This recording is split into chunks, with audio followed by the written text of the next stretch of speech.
Bonjour, Lionel Derso, ce lundi 26 mai 2008 à Tokyo.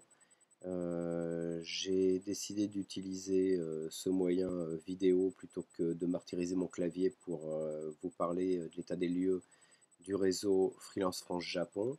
Je ne sais pas pourquoi, mais c'est toujours aussi intimidant de parler seul devant son écran d'ordinateur. Donc la prochaine fois, j'essaierai de recruter du public.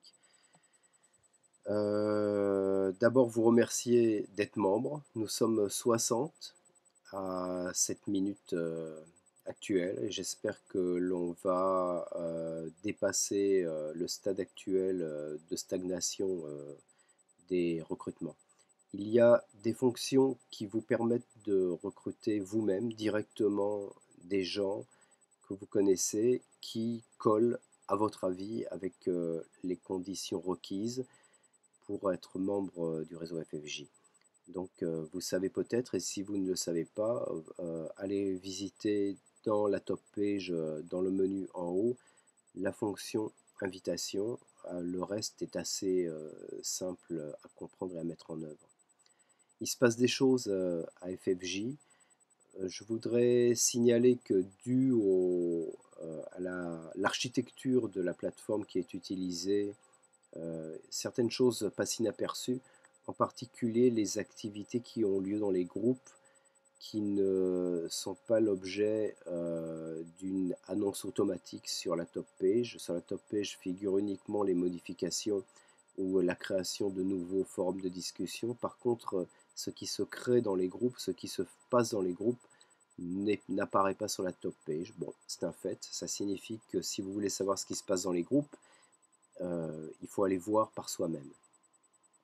Donc il se passe des choses, et à mon avis les choses les plus intéressantes qui peuvent se passer dans un réseau professionnel adulte, et dès lors que, et ça c'est une théorie de ma part, c'est que dès lors que une majorité des membres d'un réseau de ce type n'a pas l'habitude de s'exprimer via le clavier, via Internet, il y a paradoxalement d'autres moyens de générer des synergies à travers la communication, en particulier se rencontrer. Et c'est ce qui va se passer ce soir, et j'en suis ravi, à Tokyo. Nous avons la deuxième réunion FFJ Tokyo qui va avoir lieu dans quelques heures à 19h30. Donc si vous n'êtes pas 10 000 km de Tokyo, certains le sont, et si vous ne vous êtes pas encore inscrit à cet événement et vous avez envie d'y participer, je vous invite à visiter rapidement la catégorie, le menu Events, qui n'a pas été traduit en français, allez savoir pourquoi, et faire savoir que vous voulez être des nôtres. Nous serons entre 5 et 7, et j'espère qu'on sera au moins 7, sinon plus, et si on est plus, on trouvera des chaises. Dans la même veine des événements live qui prouvent que c'est possible et que c'est vraiment extrêmement intéressant, a eu lieu il y a quelques semaines dans le cadre du groupe interprète franco-japonais une discussion via Skype. Nous étions deux, c'est pas beaucoup, mais en même temps il y a des pays où sous certaines dictatures être deux c'est le début d'une émeute, et c'est répréhensible. Nous étions deux donc à discuter entre interprètes d'interprétariat, et je dois dire que dans un cadre professionnel, pouvoir discuter de diverses choses concernant ces activités est quelque chose de vraiment passionnant. Je vous invite à faire de même si les forums, si l'écriture n'est pas votre genre, si les groupes, et encore l'écriture n'est pas votre genre, il y a des moyens alternatifs de faire les choses paradoxalement beaucoup plus simplement. Si vous n'avez pas l'habitude d'utiliser Skype ou d'autres moyens de communication en direct, eh ben, vous pouvez me contacter, je vous expliquerai comment ça marche. Il y a d'autres membres du réseau qui sont encore plus qualifiés que moi pour vous dire comment tous ces outils qui sont gratuits fonctionnent. Donc je vous invite à utiliser ces moyens ou envisager d'utiliser ces moyens, et si vous ne pouvez pas le faire seul, demandez à quelqu'un un coup de main. Autre chose, nous avons absolument besoin de faire de la promotion et pour ce faire, nous avons des besoins qui sont extrêmement limités en termes de ressources à mettre en œuvre, à savoir que nous avons besoin d'un logo et pour faire un logo, on peut y passer un mois ou on peut éventuellement utiliser des outils en ligne et y passer à mon avis 1 heure maximum, à condition d'avoir quelques compétences en design euh, que personnellement je n'ai pas. Je demande à quelqu'un en rapport avec les professions de graphisme et de design de consacrer 1 heure gratuitement pour rien pour créer un logo FFJ passe-partout mais qui a un air professionnel. C'est tout ce qu'on lui demande.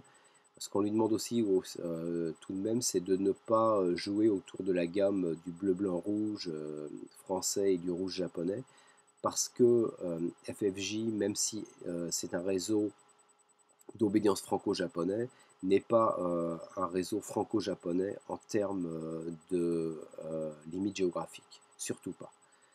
Donc on a besoin d'un logo, de la même manière on a besoin d'un flyer. Il y a une discussion qui a lieu sur les forums au sujet d'un flyer que j'ai créé avec mes manques de compétences en design. Un coup de main rapide pour nous mettre sur la voie de quelque chose, encore une fois, qui passe par la poste sans problème, nous permettrait de mettre en œuvre diverses tactiques de promotion du réseau. Je vous rappelle pour finir les ambitions qui sont évidentes mais qui ont besoin d'être remises à jour régulièrement. Les ambitions de FFJ qui sont d'être un réseau de freelanceurs professionnels, entrepreneurs franco-japonais dans le sens linguistique, pas dans le sens géographique ou nationaliste des termes. Ça veut dire que l'on est, et c'est déjà le cas au Japon, mais aussi éventuellement ailleurs, pour un nombre non négligeable de membres déjà, mais avec un pied professionnel dans le Japon, ou à cheval entre le Japon et des zones linguistiques françaises. Il s'agit de générer des synergies à travers la communication, c'est-à-dire à travers un échange professionnel qui ne va pas de soi, en particulier dans le freelancing, où l'évolution des marchés, la tendance à une certaine solitude font que la suspicion et la peur de la compétition sont des facteurs d'inhibition, je crois, de la communication. C'est quelque chose à la fois de naturel et quelque chose vis-à-vis duquel il faut lutter en communiquant. Il y a plus à espérer, il y a plus à créer à travers un peu de collaboration que de faire uniquement dans la veine franc-tireur. C'est la raison pour laquelle j'ai créé FFJ, lancé FFJ le 2 avril dernier, et c'est dans cette ambition que je souhaite que l'on continue à développer et à faire fructifier ce réseau pour le bien de tous ses membres. Voilà, je suis toujours aussi tendu devant la caméra, donc je pense que la semaine prochaine, si j'utilise ce même moyen de communication, je pense que la semaine prochaine, je pourrai commencer à postuler pour TF1. Je vous souhaite une bonne semaine de Tokyo, ce 26, lundi 26 mai 2008, et je vous donne rendez-vous quelque part d'ici une 8aine de jours. À bientôt.